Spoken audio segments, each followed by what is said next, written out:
जब कोई प्रथम होता है, पहला पहला होता है, जिसने शुरुआत की हुई होती है, नींव रखी हुई होती है, उसके बाद हज़ारों प्रेरणा लेते हैं। आज हम बात करेंगे भारत देश की एक ऐसी महिला के बारे में जिसके जज्बे को आज भी सलाम किया जाता है। उस महिला के टैलेंट, उसकी संवेदनशीलता, उसकी संघर्ष और उसकी मेहनत और उसके खौफ को पूरा हिंदुस्तान जानता है। आप भी आज जानेंगे उस महिला के बारे में। हम सब जानते हैं देश की पहली महिला आईपीएस श्रीमती किरण बेदी थी। हम सब जानते हैं देश की पहली महिला राष्ट्रपति प्रतिभा पाटिल थी, जिनके बारे में भी हम आपको कभी न कभी विस्तार से ज़रूर बताएंगे। लेकिन क्या आप जानते हैं कि इस देश की पहली महिला DGP, director general of police कौन थी? उत्तराखंड की 2004 में डीजीपी बनने वाली कंचन चौधरी भट्टाचार्य एक महिला थी और वो देश की पहली महिला डीजीपी बनी थी। 2004 में ये ताज है वो कंचन चौधरी के नाम गया कि वो देश की पहली महिला डीजीपी बनी। आपको बता दें किरण बेदी के बाद 1973 बैच की आईपीएस अधिकारी बनी थी कंचन चौधरी भट्टाचार्य, जो कि देश की महिला आईपीएस दूसरी बार बनने वाली थी पहली किरण बेदी के बाद। आज हम कंचन चौधरी भट्टाचार्य के बारे में विस्तृत से बात करेंगे, क्योंकि ये देश की पहली महिला डीजीपी थी, जिनके बारे में बात करना भी ज़रूरी हो जाता है। सन 1967 में हिमाचल प्रदेश के एक मध्यम वर्गीय परिवार में जन्म लेने वाली कंचन चौधरी के मन में आईपीएस बनने का विचार तब आया जब उनके पिता पर एक प्रॉपर्टी के लेन देन के मामले में मारपीट हुई और उसके बाद उनको न्याय नहीं मिला। तब उन्होंने ठाना और उनकी बहन कविता चौधरी ने भी कि दोनों बहनें कुछ ऐसा बन करके दिखाएंगी कि सब देखते रह जाएंगे और उनके पिता की तरह कोई न्याय से वंचित नहीं रहे। तो इसलिए कंचन चौधरी ने तो ठान लिया था कि उनको आईपीएस बन करके लोगों की सेवा करनी है।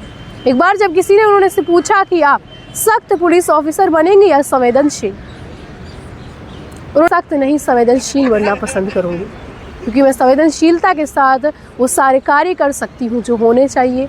मैं उन सब लोगों को न्याय दिलाना चाहती हूँ, दिला सकती हूँ जिनको दिलाना चाहिए, इसलिए मैं संवेदनशील बनूंगी। उन्होंने एक ऑफिसर पद पर रहते हुए हमेशा ईमानदारी और विशिष्ट कार्य किए हैं, इसीलिए उनका नाम जो है आज सब लेना चाहते हैं। कंचन चौधरी 1973 में जब आईपीएस बनी, इसके बाद वो देश की दूसरी महिला आईपीएस थी। उन्होंने सीआईएसएफ में भी काम किया, उन्होंने सीबीआई में भी काम किया। 2004 में इंटरपोल की बैठक में भी वो मैक्सिको में उन्होंने भारत का प्रतिनिधित्व किया था। और उसके बाद 2004 में उत्तराखंड सरकार में जब वो डीजीपी बनी, तो ये देश के लिए और कंचन चौधरी के लिए और पूरे महिला समुदाय के लिए एक नई उपलब्धि थी कि वो देश की पहली महिला डीजीपी बनी है। इसी के दशक में एक धारावाहिक आया करता था उड़ान, जिसको गली मोहल्लों में सब लोग इकट्ठा होकर के देखते थे क्योंकि उस समय ज़्यादा टेलीविज़न नहीं हुआ करते थे। उड़ान धारावाहिक को लोग बहुत ज़्यादा पसंद करते थे क्योंकि उसमें एक महिला अफसर की कहानी, उसका जीवन, उसके परिवार का संघर्ष को पूरा दर्शाया गया था। उड़ान में कल्याणी सिंह का आईपीएस ऑफिसर बनकर के रोल करने वाली कविता चौधरी, जो कि कंचन चौधरी की बहन थी, इस सीरियल की निर्माता, डायरेक्टर और एक्टर कविता चौधरी खुद ही थी।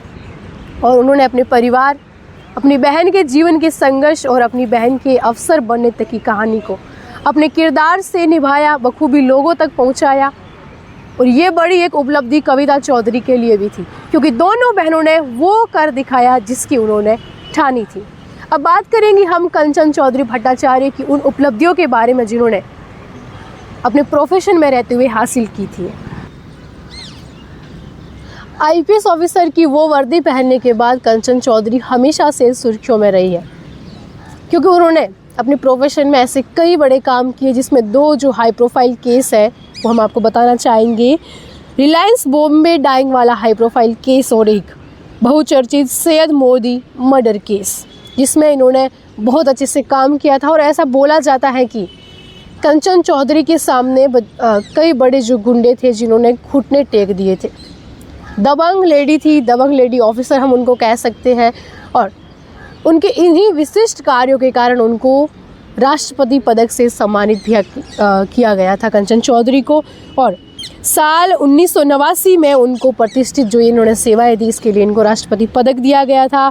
2004 में जब इंटरपोल की जो बैठक थी मैक्सिको के अंदर, उन्होंने भारत का प्रतिनिधित्व किया था। और 1980 के बाद कई जो बड़े प्रोग्राम होते थे, चाहे प्रशिक्षण के काम हो या विदेशों में हो, उन्होंने अफ़गानिस्तान का दौरा भी किया हुआ था अपनी फील्ड में रहते हुए। और फिर उसके बाद 2007 में इन्होंने सेवानिवृत्ति ले ली थी कंचन चौधरी ने। इसके बाद जब उनसे रहा नहीं गया कि बैठे बैठे कुछ काम करना है, तो पॉलिटिक्स में आई, राजनीति में अपना सफ़र शुरू करने गई। आम आदमी पार्टी से हरिद्वार से लोकसभा सांसद का सपना देखा और उसके बाद चुनाव भी लड़ा। वो बात अलग है कि कंचन चौधरी चुनाव में नहीं जीत पाई और ज़्यादा वोट भी वो नहीं ले आई, लेकिन लोगों के दिलों से और उनका नाम, उनकी छवि है वो कभी नहीं मिट पाई, क्योंकि उन्होंने अपने करियर में बहुत ऐसे अच्छे काम किए हैं। उन्होंने लोगों को हमेशा न्याय दिलाने का, जैसे कि उन्होंने कहा कि वो संवेदनशील ऑफिसर बनना पसंद करेंगी, उसी तरह के उन्होंने काम किए।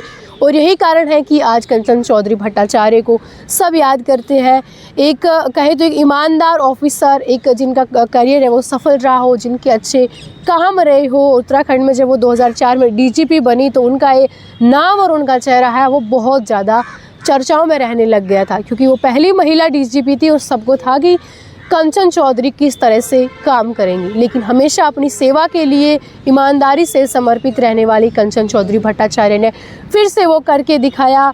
समर्पित भाव से उन्होंने देश को सेवा वो दी। आपको बता दें, उन्होंने मानवाधिकार में भी कई समय तक रह करके काम किया है। जैसे उन्होंने सीआईडी के अंदर रह के भी काम किया है, सीआईएसएफ में भी वो रही हैं। उसके बाद वो डीएसपी के पद पर लखनऊ में जब अंडर ट्रेनिंग थी तब भी रही थी। अलग अलग जगह पर, अलग जिलों, अलग अलग जगह उन्होंने जब काम किया, उसके बाद 2004 में उनको जो है डीजीपी बनाया गया था। 26 अगस्त 2019 को इस दुनिया से कंचन चौधरी भट्टाचार्य हमेशा के लिए अलविदा कह गई। लेकिन देश की पूरी महिला समुदाय के लिए और कहे तो पूरे देश के लिए एक अमिट छाप है वो छोड़ करके गई। एक ईमानदार ऑफिसर की हो या फिर एक संघर्षशील एक महिला की कहानी जो कैसे सपना देखती है न्याय दिलाने का और उसको हकीकत तक बयान करती हैं। इसके साथ ही उनकी बहन कविता चौधरी की जो कहानी है वो भी बहुत कुछ कहती है, क्योंकि उड़ान जैसी टीवी सीरियल का निर्माण करना, उसको डायरेक्ट करना, उसमें खुद जो है में लीड रोल में एक किरदार निभाना, उसके बाद उस पूरी कहानी को सक्सेस तक लाना, ये भी एक चुनौती से कम नहीं था, जो कि उन्होंने भी करके दिखाया। तो ऐसी ही जो कहानियाँ हैं हम आपको सुनाते रहेंगे देश की उन महिलाओं के बारे में जिनको सुनना हम सब के लिए ज़रूरी है, जिन्होंने कुछ ऐसा कर दिखाया है, जो कभी पहली बनी तो कभी असफल रही लेकिन बाद में सफल रही। ऐसी बहुत सी कहानियाँ हैं जो कहीं किसी की पर्दे के पीछे छुपी ही रह गई, लेकिन हम लाएंगे सब आपके सामने। ये कहानी आपको कैसी लगी कंचन चौधरी भट्टाचार्य की जो बताई है, कमेंट करके ज़रूर बताएं। शुक्रिया।